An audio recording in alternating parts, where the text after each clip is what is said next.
नमस्कार मित्रों, an option में आप सबका स्वागत है।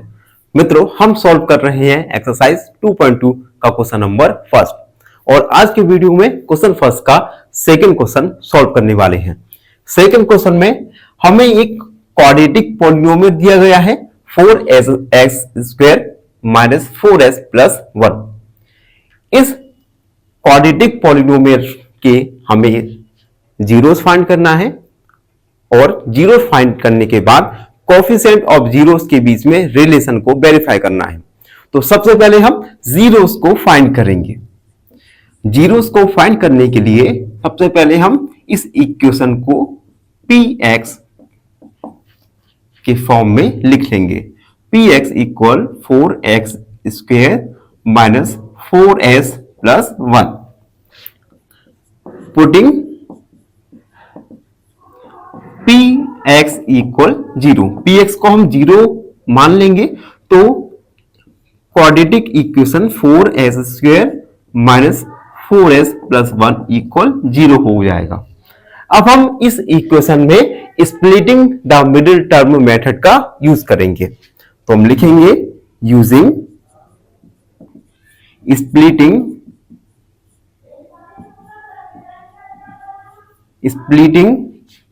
The middle term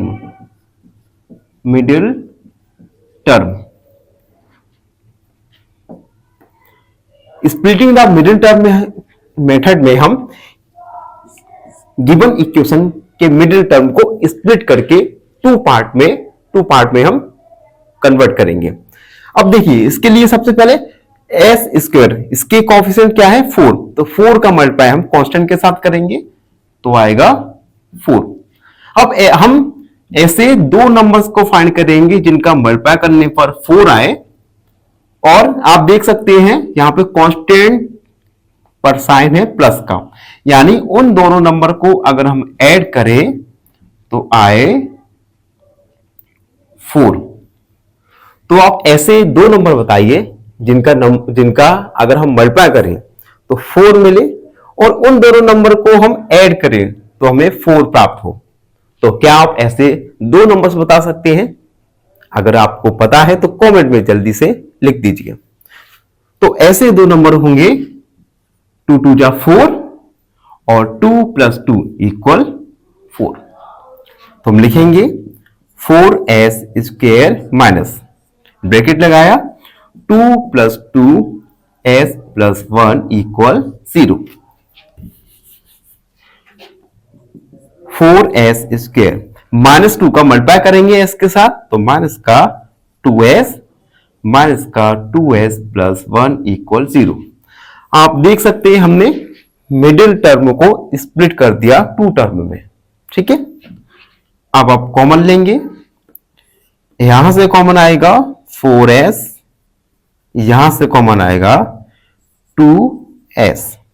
2s common आया तो यहां से 2s बचा माइनस 1, माइनस यहां से कॉमन। देखिए इन दोनों ही टर्म में कॉमन लेने के लिए कुछ भी नहीं है और जब कॉमन लेने के लिए कुछ भी ना हो तो हम 1 को कॉमन ले सकते हैं। तो हमने -1 को कॉमन लिया 2s, और जब हमने -1 को कॉमन लिया यानी माइनस को हमने बाहर रखा तो यहां पे साइन चेंज हो जाएगा, -1 इक्वल 0। 2s माइनस 1 और 2s माइनस 1 इक्वल 0। अब हम एक एक करके 2s माइनस 1 और 2s माइनस 1 इनको 0 के इक्वल में मानेंगे। तो हम लिखेंगे taking 2s minus 1 equal 0, 2s equal 1 को हम RHS तरफ ले जाएंगे, साइन चेंज हो जाएगा 1 एंड 1 अपॉन 2। अगला टेकिंग 2s माइनस 1 इक्वल 0, 1 को हम राइट हैंड साइड ले जाएंगे, पॉजिटिव हो जाएगा, s का वैल्यू 1 अपॉन 2, यानी जीरोस होंगे,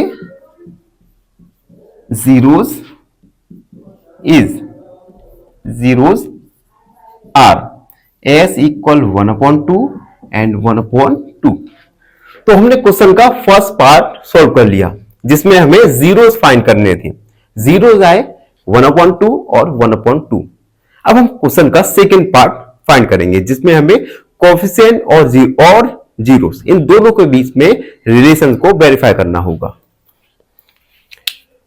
सबसे पहले इसे इरेज कर दूं।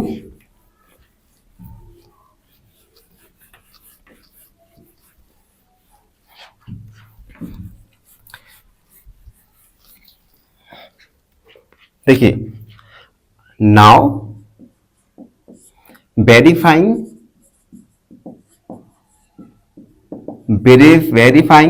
the relationship between zeros and the coefficient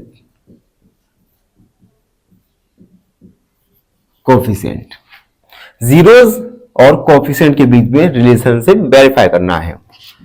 तो px क्या था 4s square minus 4s plus 1। इसे हम कंपेयर करेंगे px equal a x square plus bx plus c से। और ax plus bx plus c ये स्टैंडर्ड फॉर्म है क्वाड्रेटिक इक्वेशन का या क्वाड्रेटिक पॉलिनोमियल का। आप देख सकते हैं हियर a का वैल्यू होगा 4 और b का वैल्यू होगा -4 और c का वैल्यू होगा 1। तो हम लिखेंगे sum of zeros alpha plus beta, इसका फॉर्मूला होता है -b/a। Alpha 1/2 plus beta 1/2 equal minus b का वैल्यू -4 और a का वैल्यू 4। अब देखिए इन दोनों को हम ऐड करेंगे। तो ऐड करने के बाद आएगा 1 चाहे तो आप एलसीएम ले सकते हैं 2 आएगा एंड 1 + 1 इक्वल माइनस का मल्टीप्लाई माइनस के साथ करेंगे तो +4/4। 1 + 1 2/2 इक्वल 4/4। 2 × 1 = 2 4 × 1 = 4 यानी LHS इक्वल आ गया RHS के। अब हम product of zeros alpha × beta ये C/A फॉर्मूला लिख दिया। अल्फा का वैल्यू 1/2 × 1/2 इक्वल C का वैल्यू है 1, A का वैल्यू है 4। 1 का मल्टीप्लाई 1 से 1, 2 का मल्टीप्लाई 2 से 4 इक्वल 1/4। LHS equal RHS। अब आप देख सकते हैं सम ऑफ जीरोस और प्रोडक्ट ऑफ जीरोस ये दोनों ही इक्वल आए यानी हमारा रिलेशनशिप वेरीफाई हुआ जीरोस और कोएफिशिएंट का। तो हम लिखेंगे हेंस वेरीफाइड। तो इस प्रकार हमने सेकंड क्वेश्चन को सॉल्व किया। आई होप आप सबको समझ आया हो। फिर भी आपके मन में कोई भी डाउट रहता है तो उस डाउट को कमेंट में लिखिए, हमसे जुड़िए और सब्सक्राइब एंड ऑप्शन। धन्यवाद, हमेशा खुश रहिए। फाइनली एक क्वेश्चन पूछूंगा आपसे। क्वेश्चन है the number of rational roots of 2x + 3, 2x + 5, x - 1, x - 2 = 30 is option A 4, option B 3 या ऑप्शन सी 1। इस क्वेश्चन का आंसर कमेंट सेक्शन में जरूर लिखिए। बने रहिए हमारे साथ एन ऑप्शन में। धन्यवाद।